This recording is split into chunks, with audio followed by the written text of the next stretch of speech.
Happy Diwali. Happy Diwali.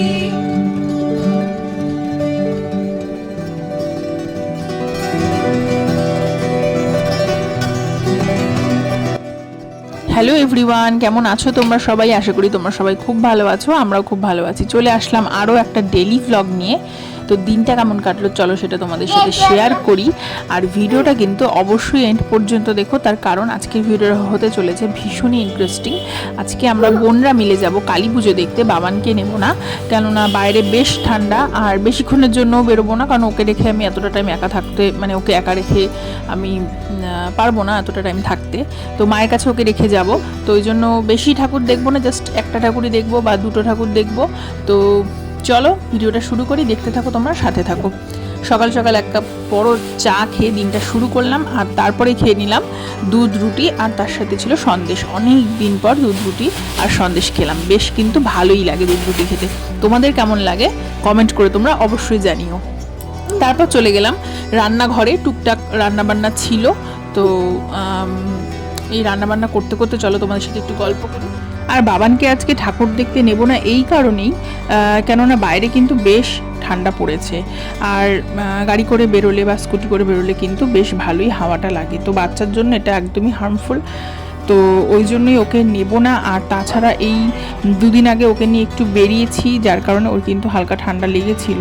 তো ওই জন্য আর কোনো রিস্ক নেব না, ও তো দেখেছে ঠাকুর, তো সেই জন্য ওকে রেখেই আজকে যাব। তোমরা হয়তো ভাবতে পারো যে আমারও বা যাওয়ার কি দরকার।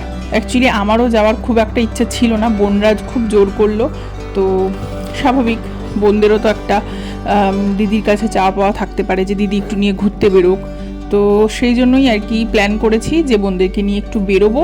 আর আজ আমি আমার যা যা রান্না করেছি সেগুলো আমি জানি না কি হয়েছিল, ক্লিক তো করেছিলাম, কিন্তু জানি না কোনো কারণবশত ওটুকুই রেকর্ড হয়েছে। আর দুপুরের খাওয়ার সময় আমি সেগুলো ভিডিও করতে পারিনি, আমার ফোনে তখন চার্জ ছিল না।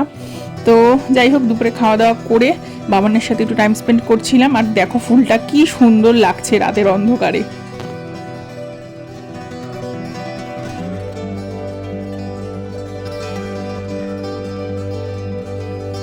তারপর আমরা সব বোনরা রেডি হয়ে নিলাম, আমিও রেডি হয়ে পড়েছিলাম। আমি আজকে এই টপটা আর জিন্সটা পেয়ার আপ করে পরেছি।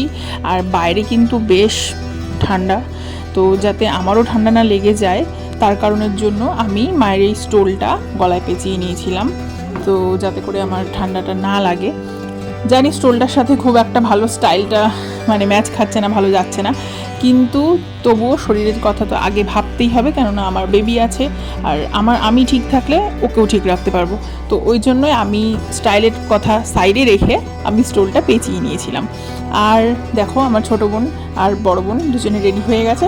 তো চলো এবার বেরোই। তো আমরা যাচ্ছি ঠাকুর দেখতে, চলো আমরা কালী পুজোর ঠাকুর দেখে আসে। সবাইকে জানাই happy Diwali. Happy Diwali. Tata tata. প্রথমেই আমরা চলে গিয়েছিলাম হাবড়া দেশবন্ধু পার্কের ঠাকুর দেখতে।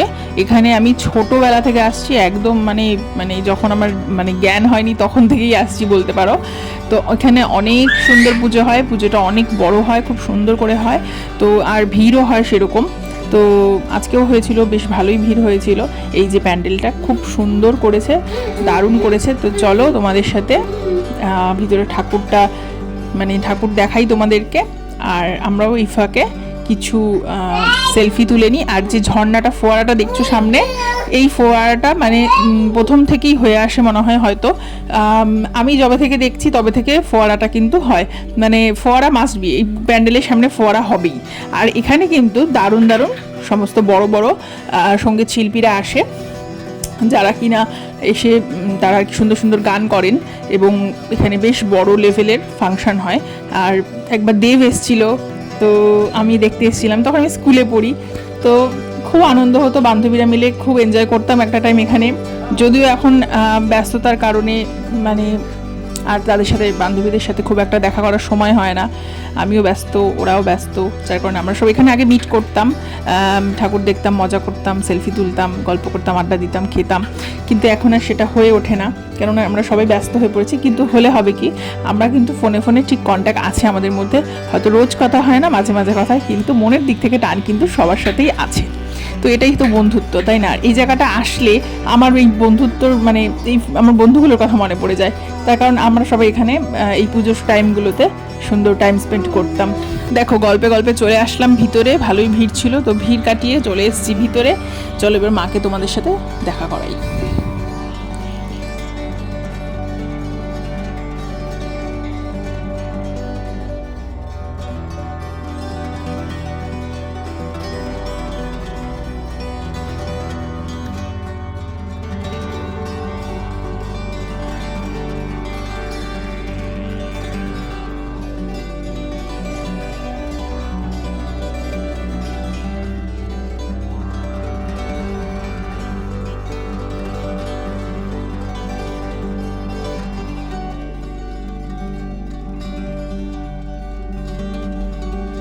তো আমাদের এখানকার ঠাকুর দেখা হয়ে গেল, এবার আমরা এখান থেকে বেরিয়ে যাচ্ছি, আর বেরিয়ে চলে গেলাম পাশেই অরিত্রস রেস্টুরেন্টে। আমরা ওখানে বেশ অনেকক্ষণ অপেক্ষা করলাম সিট পাওয়ার জন্য, কিন্তু এত রাশ ছিল, এত ভিড় ছিল। স্বাভাবিক পুজোর সময় এটা হয়েই থাকে, এর আগেও আমরা দুর্গাপুজোর সময় এখানে এসেছিলাম নবমীর দিনকে, তো ভিড় তো থাকবেই, কিন্তু আমার হাতে অতটা টাইম ছিল না। পারলে আমি চাইলে অপেক্ষা করে দেন এখানে ডিনার করতে পারতাম বোনদেরকে নিয়ে, কিন্তু সেটা করতে পারলাম না, কারণ বাড়িতে বাবান আছে। তো ওই জন্য আমি আর থাকলাম না, চলে আসলাম ওখান থেকে বেরিয়ে। তো অন্য কোথাও খাবো, তো চলো যাই।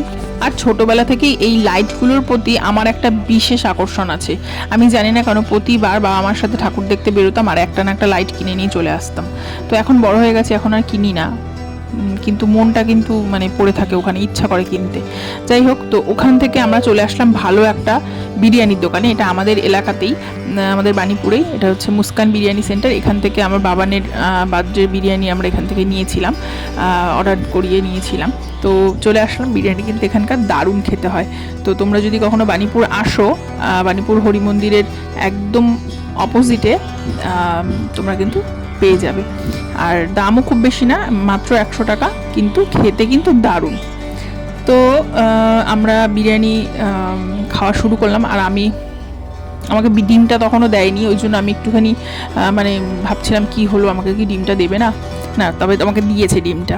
তো খাওয়া দাওয়া করে দেন ভাইয়ের জন্য একটা পার্সেল নিয়ে নিয়েছিলাম, কেননা ভাই তো মানে প্রতিবারই ওকে বলি যে চল, কিন্তু ও আর থাকে না, ও পুজো দেখতে যায় বন্ধুদের সাথে, এখানে যায় ওখানে যায়, ছেলে মানুষ হলে যেটা হয় আর কি।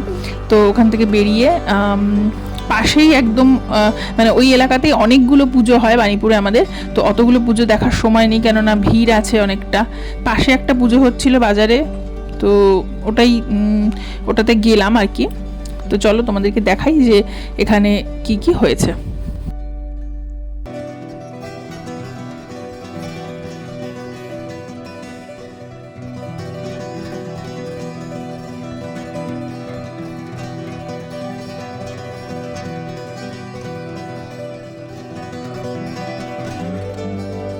আমরা যখন স্কুলে পড়তাম তখন না এই জ্যান্ত মডেলের যে থিম হয় পুজোর সময়, এটা খুব চল ছিল। তো অনেক বছর পর মাঝখানে ব্যাপারটা একদম বলতে পারো বন্ধই হয়ে গেছিলো।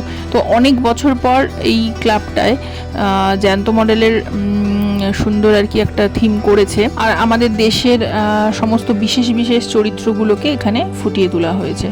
তো এদের কে অবশ্যই হ্যাটস অফ বলবো আমি, তার কারণ এরা অনেকটা স্ট্রাগল করে, তো অনেকটা টাইম নিয়ে বসে থেকে বা যে পোজে তাদের দাঁড়াতে বলে সেই পোজে নিয়ে তারা অনেকক্ষণ ধরে এই যে কাজটা আছে এরা করেন, এবং অবশ্যই এর জন্য তারা পারিশ্রমিক পায়। কিন্তু আমার মনে হয় পারিশ্রমিক যা দেওয়া হয় এদেরকে, আমি জানি না কত কি দেওয়া হয়, তার থেকে আরও অনেক অনেক গুণ বেশি এরা হার্ডওয়ার্ক করে আমার মনে হয়। অবশ্যই এই থিমটা এখনকার দিনে লুপ্ত হয়ে গেছে, এই জ্যান্ত মডেল পুজোর সময় এটা থিম করাটা লুপ্ত হয়ে গেছে, বাট কোথাও না কোথাও এটা এদের রুজি রুটি আমার মনে হয়। তো কোনো না কোনো প্যান্ডেলে আমার মনে হয় এই থিমগুলো রাখা উচিত। যাই হোক, তো প্যান্ডেলটা দেখে আমরা চলে আসলাম বাড়ি, আর বাড়িতে এসে বোন আমাকে একটা স্প্রাইট খাওয়ালো, কেননা বোনকে বলেছিলাম যে আমি তো বিরিয়ানি খাওয়ালাম, তুই এখন একটু কিছু খাওয়া। তো ও আর কি স্প্রাইটটা খাওয়ালো। আর এই যে বাবান দুষ্টুমি করছে। এবার ওকে ডিনার করাবো, আর আমরা তো ডিনার করেই এসেছি, তো ওকে ডিনার করিয়ে ওকে ঘুম পাড়াবো। দেন ভিডিওটা আজকের মতো আমি এখানেই শেষ করছি। তো ভিডিওটা তোমাদের কেমন লাগলো তোমরা কমেন্ট করে অবশ্যই জানিও। আর এখন আমি তোমাদের সাথে আজকের কিছু ফটো শেয়ার করছি। তো ভিডিওটা ভালো লাগলে লাইক করো, আর চ্যানেলটা কিন্তু অবশ্যই সাবস্ক্রাইব করে দিও। চলে আসবো পরের দিন সুন্দর একটা ভিডিও নিয়ে। সবাই খুব ভালো থেকো। তো আজকের মতো টাটা।